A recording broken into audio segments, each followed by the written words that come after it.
गंदे पानी से भरी टूटी फूटी ये सड़क है यासीनाबाद कब्रिस्तान को जाने वाला रास्ता, जो काफी अरसे से रास्ते के बजाय जोहड़ का मंजर पेश कर रहा है। लेकिन सूरत हाल पर इंतजामिया खामोश है। सीवरेज के खराब निजाम और सड़क की खस्ता हाली के बायस कब्रिस्तान जाने वालों को परेशानी का सामना है। देखो ना, ये रास्ता बिल्कुल गटर भरे हुए हैं, कोई बंदा नहीं आता है। जो भी देखता है यहीं से वापस चला जाता है।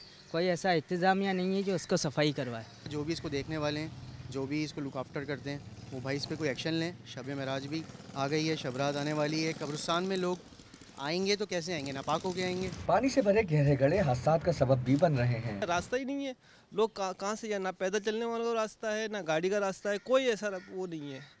इसके अंदर ये है कि तकलीफ ये है कि ना यहाँ का एमएनए ना एमपी कोई किसी के कान पे जू नहीं देंगी। इलाका मकीनों का शिकवा है कि मसाइल के हल के जिम्मेदार इदारों ने इलाके का रुख करना ही छोड़ दिया है। मौजूदा सूरत हाल पर कई बार शिकायत भी दर्ज कराई, लेकिन कोई सुनवाई नहीं हुई।